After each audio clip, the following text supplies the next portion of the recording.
don't hesitate to have a baby. Then no trouble at all. 9 months is not long in a lifetime.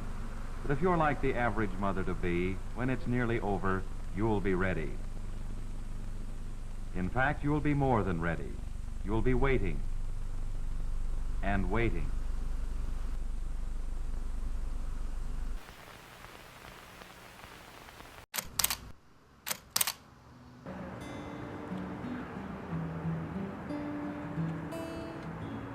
My dad had just died the year before, and he had always wanted grandkids, and he actually came to my husband and I when we were 18 and like just met. He sat down with us one morning and said, "I really want you guys to give us grandkids," which was shocking, and I screamed at him because it was embarrassing, and I'm like, this guy is gonna go running for the hills.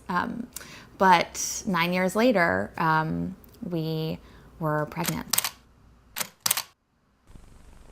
However, most labors are normal and natural. So we went to the doctor.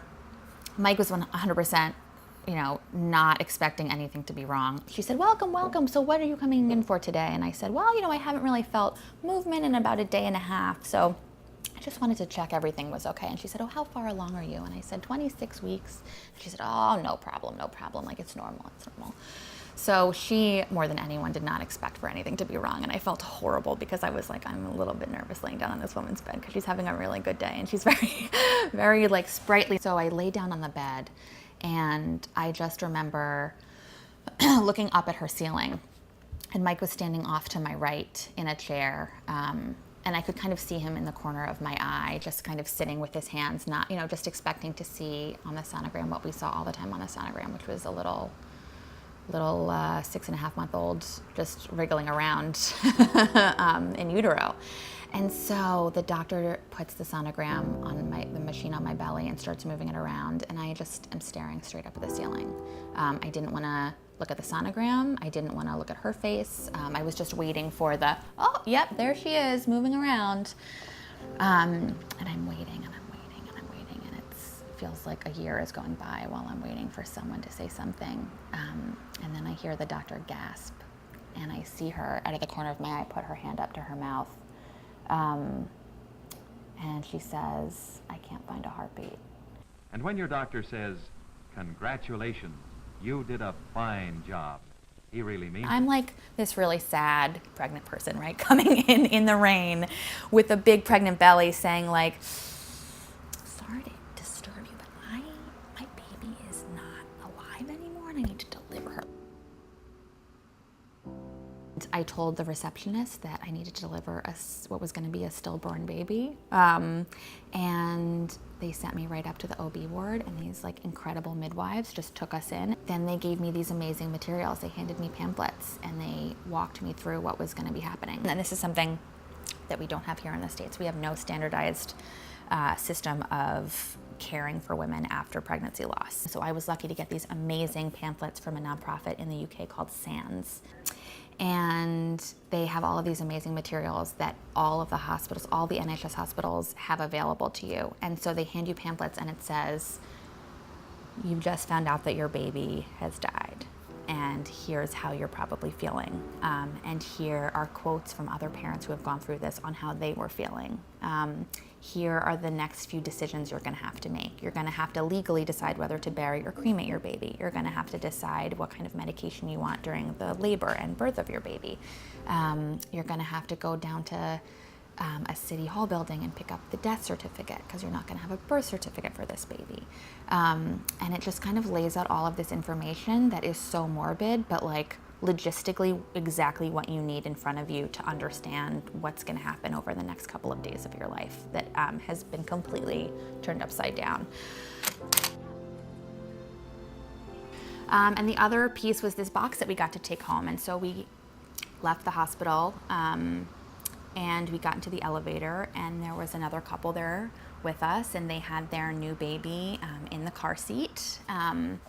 And they were leaving the hospital and kind of looked at us, like, how'd it go, kind of wanting to talk about the experience. And I remember we just kind of looked away, and kept to ourselves, and I think they could sense that something was a little bit off, but at least I had this box in my arms, and it had my daughter's footprints and handprints to just like acknowledge that she existed, because I knew leaving that hospital without her, no one, I had this big belly going in and everyone knew I was a mother, and then all of a sudden we leave without the belly as much and without a baby, and so all of a sudden I felt like my motherhood was kind of stripped from me, except that I did have these little pieces of her in this box to take.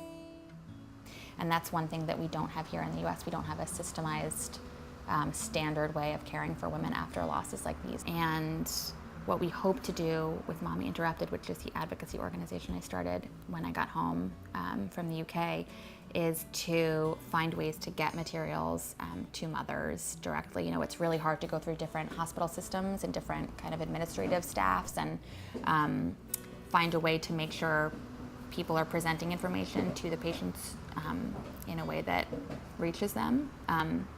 And so I think having something that we give directly to parents, having something that's online is really helpful, and seems to also connect women who are going through these losses, which is really critical as well. So kind of bypassing the red tape of having to go through hospitals and reaching moms directly, I think has been really beneficial and really healing for those of us doing it.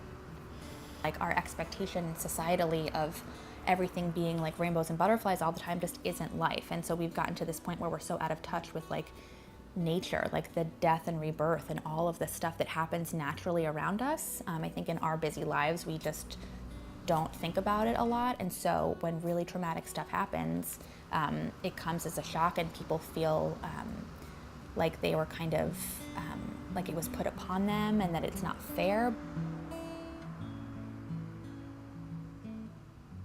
I remember handing her back when the midwife came in and said, so they have these cots that preserve the baby a little bit after they're born, and the nurse did tell me that the cold cot was not available because it was being used, and they only had one at this hospital. So I remember in that moment, and that was the first piece of the story that kind of made me realize how connected I was all of a sudden to these other women experiencing this loss, is that I just wanted to like find out where that other mother was who had that cold cot, and I wanted to go and I wanted to just be with her.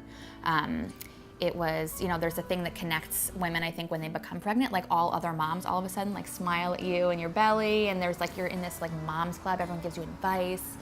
And then all of a sudden you have a pregnancy loss, and not only are you like thrust out of that mom's club because mothers don't know what to say to a woman who has lost a baby, but everyone else in the world also like is all of a sudden terrified to say the wrong thing or do the wrong thing, or doesn't know how to address it because we don't have those tools.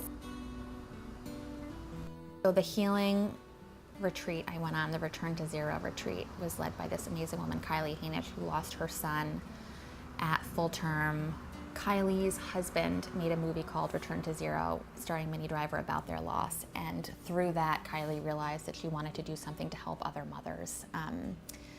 So she started these incredible retreats, and I went to, I think it was the second one in 2014, and it was very soon after we came home from the UK and had lost Olivia, and I felt just like the serious urge to be around other mothers and be able to meet other people who this happened to, because even though I knew the statistic was 1 in 160, I didn't see people every day who I knew who had been through it. So I wanted to kind of like get in a room and see how similar our situations were, see how they had gotten through it.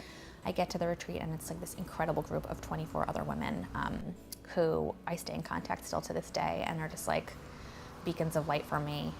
It was like the most incredible time to just be in this house together, and to like be by ourselves and away from having to take care of everyone else's emotions, because that's so much of what you do when you have a loss, is like try to manage everyone else. Our dry cleaner is an example I give a lot. I go in to bring my dry cleaning, and she had seen me big and pregnant, and we'd talked about motherhood and parenthood, and she gave me advice because she had kids, and all of a sudden she saw me come in without my belly but without a baby, and she knew it was just a little bit too soon to be there without a baby in my arms. What I start to say is, everything's okay, like I'm okay, but we lost the baby. And I would start like managing their response more, and it was so much emotional work for me. I remember we would laugh together, and all of a sudden you realize like, oh my gosh, I can laugh again. Like, I can laugh and not feel guilty about laughing because I'm with these other women who also lost their children. And like, it doesn't mean that we don't love our baby. It doesn't mean that we're not, torn to pieces. It just means that like, this is a step to healing. So I was driving home, and some of the women at the retreat had talked about this art fair that was going on in the town that day, and they were going to stop by. So I thought on my way home, you know what, I'm just going to stop by and see. Maybe I'll grab a bite to eat, see what's at the fair. It was a beautiful day up in Vermont, and I drive over and I park and I find this little craft table with origami animals in the most beautiful, different like patterns and colors.